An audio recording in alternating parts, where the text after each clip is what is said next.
public best. Okay, thank you. Thank you very much.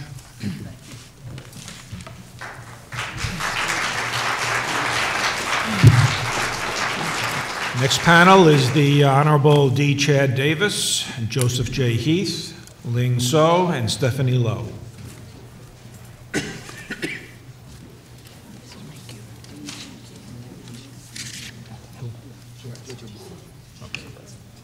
Okay, Joe Heath wasn't able to come. Okay. Joe's not here.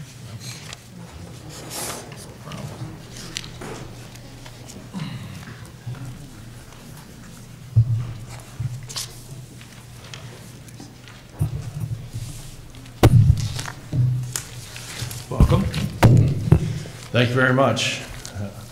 Want me to start? My name is D. Chad Davis. I'm a county legislator in Oneida County, and it's quite an honor to be here, and I appreciate your due diligence. And you obviously have done a lot of homework. As a county legislator, I represent about 10,000 constituents, a far cry from the numbers that you represent in the Assembly, but we have concerns throughout Oneida County, Central New York, and as a state as a unit for success. Along that line, I think as we study this thing, you've heard it before, so I won't belabor it, but we do need more time to comment. Quite frankly, I had a business day yesterday, then I had we listened to the county executive's budget, and then I had other issues, so I ended up preparing my comments while the sun was going around the other side of the earth here. 1,500 pages, that's quite a lot for people to digest.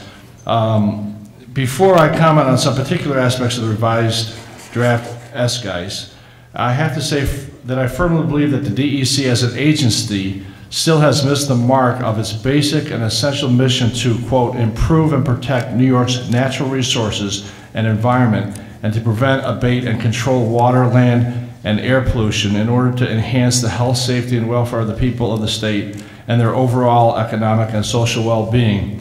That's their mission statement, and I think their mission statement falls short in this particular realm.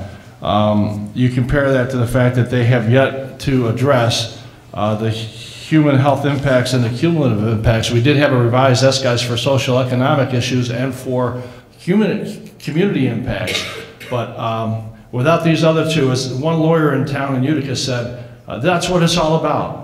Our environment, cumulative, is the big thing, and I think there was testimony before the Senate that if you haven't seen, you should look up with Greg Ball, whereby I referenced it in here. A number of them talked about the shortcomings in that regard. I have for you 10 copies of this DVD, which runs about 47 minutes, by Theo Coburn. She is a zoologist, a toxicologist, and she's well known in this area out in Colorado, and she prepares a lot of the information that you need to know. I know that you guys know a lot of this already, but at the tail end of her DVD, she covers health impacts, so that's sort of important. We talked about cumulative and comprehensive study. I just am amazed that we have disclosure as to the chemicals, but they can still use them. And there's no restraint on what they can use. And there's no exemptions allowed, quote unquote. It's there to protect confidential business information. The translation for me is that profit is more important to the DEC than the mission statement of looking after our health and the greater environment. I did mention Greg Ball's hearing in Katona, New York. It was August 23rd, just a few weeks back. And what was significant about that is they pointed out a lot of loopholes that the revised draft SGEIS does not yet cover, a lot of which has been discussed this morning.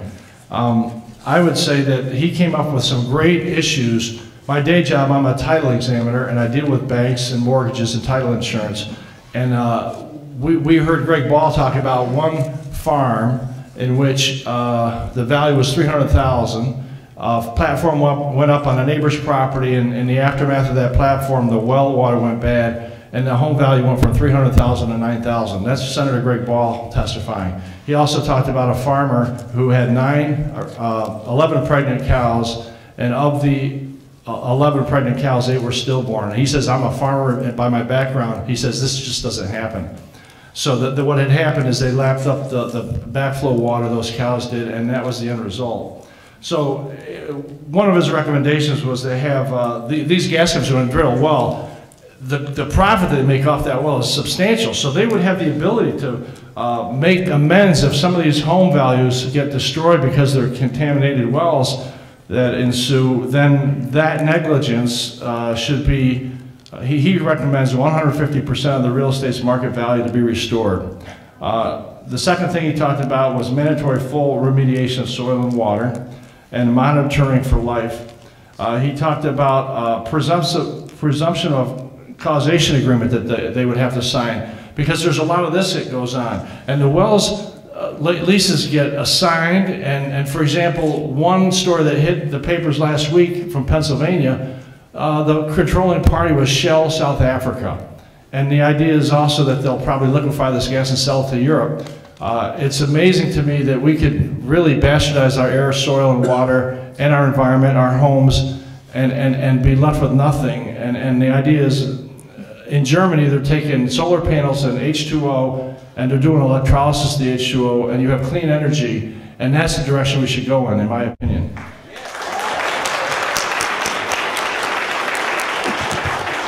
A major concern for the constituents in my hometown of Clinton, New York, where Hamilton College is the fact that 800 homes in a village and 400 homes outside the village of Clinton are not on the Mohawk Valley Water Authority. Rather, they live and breathe, their water comes off of one major aquifer.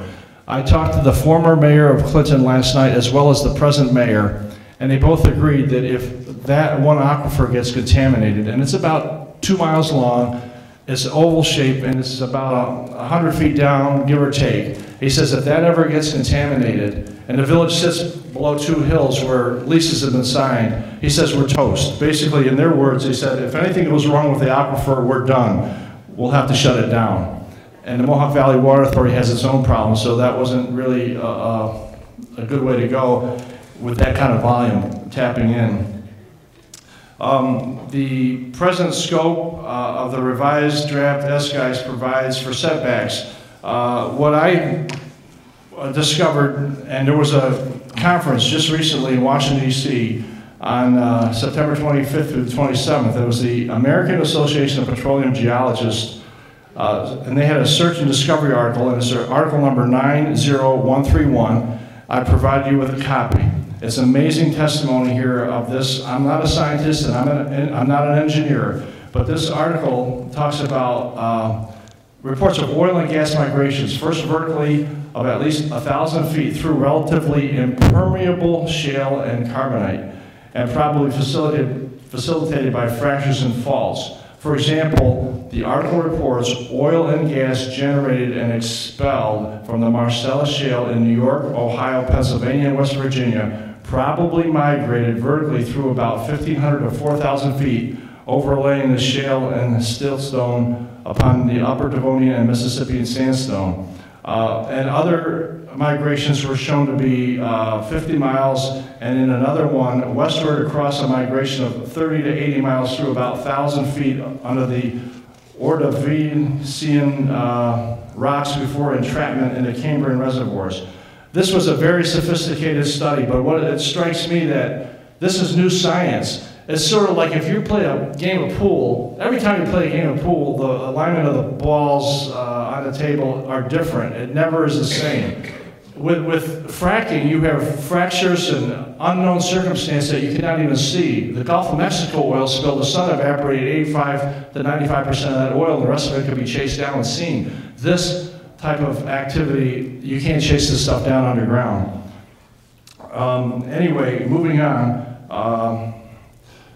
This whole notion of fracking a well, you're pushing down, it's going out into horizontals, and the old physics that we learned, the body in motion tends to remain in motion unless acted by outside force. Well, there is no outside force coming back up the wellhead until you release it. So this information is from this prestigious group known as the American Association of Petroleum Geologists, is giving us a new benchmark to work with.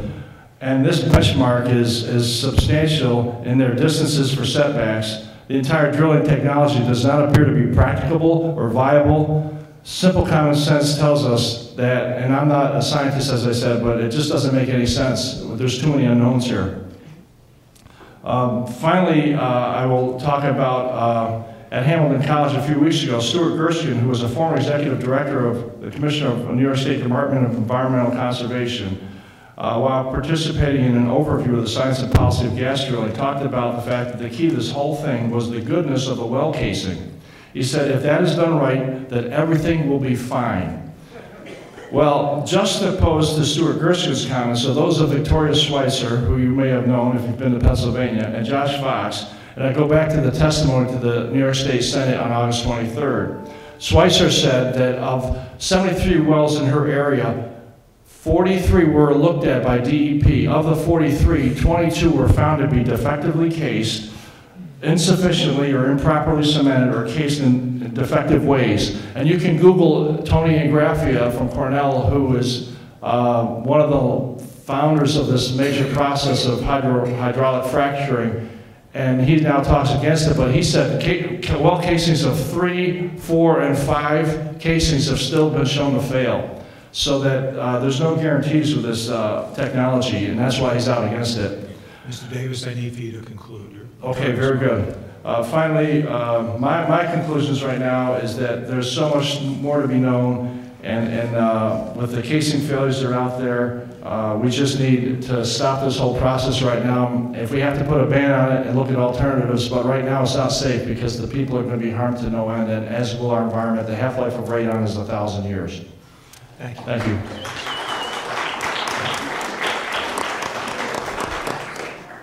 Thank you, Mr. Sweeney.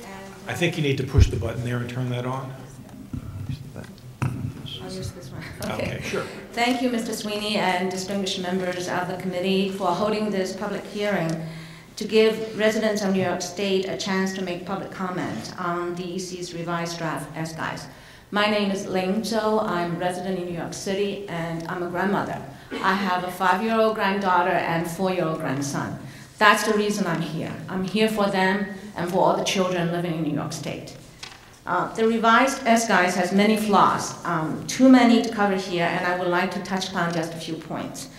The DEC proposes a buffer around New York City drinking water infrastructure in which only an additional review will be required, and upon which projects could be permitted. It's not a formal ban. The proposed buffer is totally inadequate, too close to the sensitive aging infrastructure that provides the city with drinking water. At the New York City hearing, Al Appleton, who is the former head of New York City DEP, suggested that the setback should be at least 10 miles. There are no proposed buffer requirements right now for Syracuse. Now, DEC proposes that no surface drilling will take place in the New York City and Syracuse watershed. However, the buffers set forth are insufficient to prevent horizontal drilling underneath these sensitive watersheds. Water knows no boundaries. Toxic fracking fluids can easily contaminate these watersheds. Now, by giving the New York City and Syracuse watersheds special protections, the DEC is implicitly admitting this process is inherently unsafe and denies many New Yorkers equal protection of the law. The distinction that the New York City watershed is an unfiltered water source is disingenuous. There are many people living in upstate New York who are using unfiltered water from wells. Moreover, municipal water filtration systems are not sufficient to remove the range of toxins found in typical hydrofracking water contamination, such as methane, volatile organic compounds, heavy metals, naturally occurring radioactive materials. There is no analysis of public health impacts, despite the fact that air pollution and potential for water contamination have serious effects on people. There is growing evidence of people's health adversely impacted by fracking in many states where this process has been going on. Yet, DEC has avoided a public health analysis in the SGEIS. I would just like to ask the DEC, what is the cost of human suffering? What is the cost of cancer? There is no way to dispose of toxic fracking wastewater and no way to filter and treat the toxins from wastewater.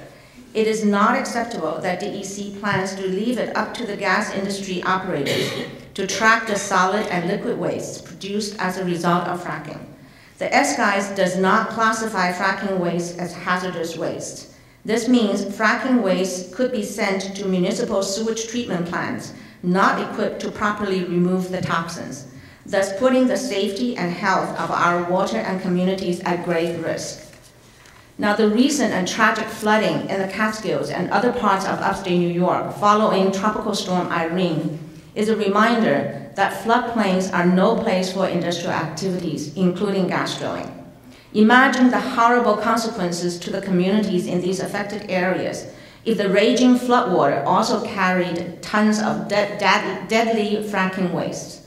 While DEC would not allow well pad development in floodplains, yet the current flood maps are out of date, unreliable, and will not be updated until late 2012, after permitting may have already begun.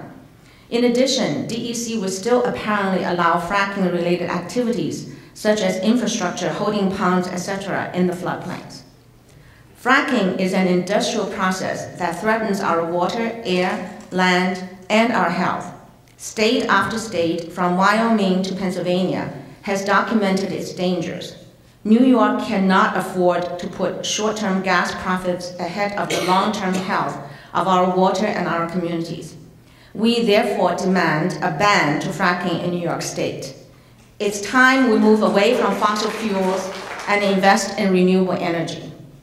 After you review the testimonies from New Yorkers and a growing body of scientific evidence of the dangers of fracking, we are counting on you and members of the New York State Assembly to protect the people of New York and to do everything in your power to stop this process from moving forward in New York. If fracking, with all its dire consequences, is allowed to start in New York State under the Cuomo administration, the people of New York will remember and will hold Governor Cuomo accountable for his action. Thank you.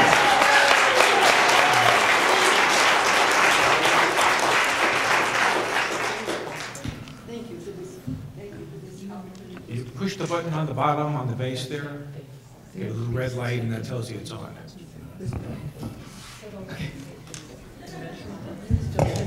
That works too. Thank you. Thank you, Mr. Chairman, and members of this committee for the opportunity to speak, and also thank you for your searching questions to the previous witnesses. We really appreciate that, as you can tell from our applause. I will first list the major flaws in the SGEIS, courtesy of Catskill Mountain Keeper. There are no adequate assessment of the serious health impacts of fracking. There are inadequate and unclear rules about fracking in floodplains. There is limited protection for primary aquifers. Fracking waste is not classified as hazardous. Tracking of fracking waste is left up to gas industry operators. Open pits for storing fracking waste have not been outlawed. Drilling is allowed under state-owned land. There is no comprehensive, focused plan to analyze the cumulative impact of a full build-out of gas wells. The SGEIS ignores documented science about natural migration of methane and contaminants in drinking water.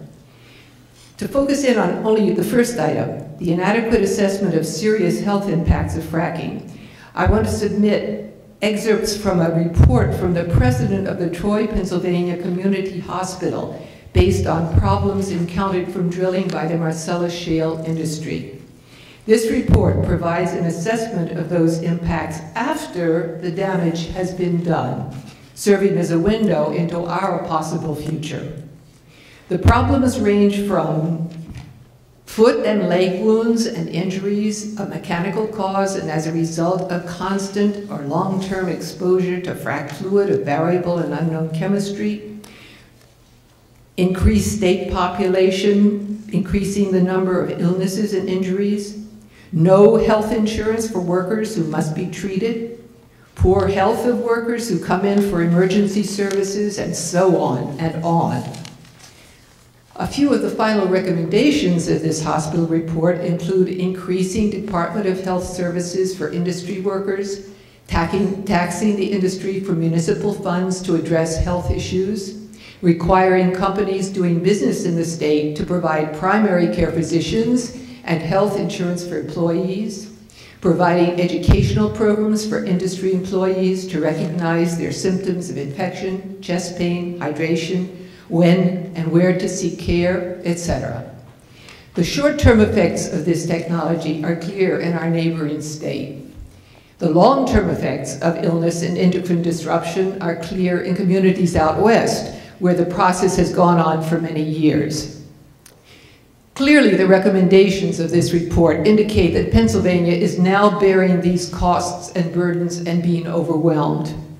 As an economic issue, Troy Hospital's recommendations shine a strong light on how only one single unaddressed aspect of hydrofracking would, if addressed, bite deeply into state revenues the industry is fond of claiming will be ours. I'm also submitting a cautionary tale, testimony to the Schuyler legislature from a former resident of Pennsylvania, now residing in Hector, New York. You'll see it in your papers. To continue, as a member of Sierra Atlantic Chapter and NYH2O, I have been studying the issues associated with hydrofracking for the last 3 years. I believe many of you have seen me lobbying here during that time, and I've occasionally been congratulated by legislators and or their staff for providing reliable, documented information. Everything I have learned persuades me that this SGEIS is so basically inadequate that any permitting based on even an improved version will result in the state being irremediably reduced to a third world status. My closing remarks may sound in the moment too radical for consideration, but they are a measure of our profound concern at the prospect of imminent permitting of this dangerous technology. I believe that the Assembly should act to block any permitting of hydrofracking by whatever means is available to you, and begin to work toward criminalizing this technology throughout the state, with fines punitive enough to prevent any abrogations of the law. Thank you. Mr. Latimer. Mr. Davis, you have the distinction of also being the first elected local official to come before us today. So I'm going to ask you to put on your county legislator hat for a couple of minutes. A number of us have served in our respective county legislatures as well. Do I assume that Oneida County is on a calendar year, fiscal year? We're on a fiscal year, January 1st. Right, calendar year, okay. So that means you're about now either starting or into your budget analysis for 2012. Our county executive just presented his budget to the legislature yesterday. Okay. As you look at this budget, I know it's very early in the process, has there been any dollar amount in your county budget allocated to deal with the potential intense use of county roads that you would have to maintain or do capital improvements on to handle the kind of volume that this would generate? None whatsoever. In fact, we were looking initially at a $17 to $18 million structural deficit, and the good work of the county, we got it down under 2%. But there is no residual money. We are cutting library aid, we are cutting sheriff patrol, we are cutting all kinds of aid, veterans, all kinds of, in fact, we are funding only the first 6 months. We have a big hole in our budget for the second half of 2012. And we've put some money aside to borrow an interest, but we have no money to take care of our 700 miles in roads should the trucks beat them up. I don't want to extend this too long, Mr. Chairman, but I just want to make a point with a few other quick questions. In the budget, I pretty much know the answer. Have you looked at the expansion of your Department of Health, which primarily provides public health services, in order to deal with some of the issues that Ms. Lowe just brought up in her testimony? the potential of those issues? And No, in fact, over the last 3 years, we've cut 10% of our workforce, and another 39 jobs were cut to work on this budget for 2012. So instead of moving in the direction of adding jobs, we're cutting. And then the final question is, and again, I know the answer, but I think it's worth putting it out there. From the standpoint of whatever wastewater plants you have that are either county-owned or municipal, it might be a district or structure, are there any capital improvements that are anticipated to handle what might be any additional wastewater that would go into those plants? That's a real good question. We are under a DEC consent order that's costing us probably $160 million. We're trying to figure out where to find that money, along with Senator Schumer and Gillibrand, just to get halfway there. And we're trying to get the consent order delayed in time into the year about 2020 rather. And the fact of the matter is that's just to handle what we have, not to add on to that. I would just state as a closing comment, Mr. Chairman, Mr. Abenati and I served together for 13 years in the Westchester Legislature. He continued further service. During part of that time, he was the majority leader, I was the chairman. We dealt with a host of these budgets. And when we talk about the real impacts of health, roads, capitals, this is real world stuff, which I think Mr. Davis is accurately saying that Oneida County, and probably no other county that falls within this zone, has the opportunity to budget for, not to mention we're under a tax cap reality. So I think this is a real world impact that has not been calculated and has not been budgeted as part of the world. And I think if we were to continue forward on the path we are, for Oneida County, Tompkins County, Tioga County, Cattaraugus, Allegheny, Chautauqua, Broome, all of those counties are going to be facing the same sort of decisions in the short term. They may make, some of them may make some estimates on revenues that may somehow come their way, but no guarantee. And that is the real world of what these impacts would mean in the county's government. Thank you for your time, Mr. Davis. Thank you. Thank you. Ms. Lipton. Thank you all for your testimony, but I think I'll stick with Mr. Davis too and follow up with, from my colleague. When I brought this issue up to the DEC commissioner about, local governments not really having the money to get ready for this, should it happen, and I want to add that should as well, he said, well, local governments are doing great things. They have the capacity to do local road use agreements, and I presume that means bonding, having the companies bond. I don't know quite how that all works, but he said, that can all be worked out, and the locals can get that money, and everything will be fine. You can go ahead and get ready for this industry. What's your response to that, Mr. Davis? Well, Medicaid takes out 84% of our budget in Oneida County. We live and breathe off the sales tax, and that obviously is with respect to other aspects of mandated programs. Only 10% of our budget is discretionary, and that includes such things as the road patrol. Of the 26 towns, only 3 towns have, like Kirkland has its own police force. So a lot of the towns like Floyd, Marcy, they rely on the county sheriffs, and that's on our, comes out of our budget. There's just so many issues with respect to financing what we have on our plate, but the biggest issue, I think, is the fact that very few county legislators in my county are even aware of what was said in this room today. They are behind the 8 ball big time. They don't have a clue what's coming if this happens.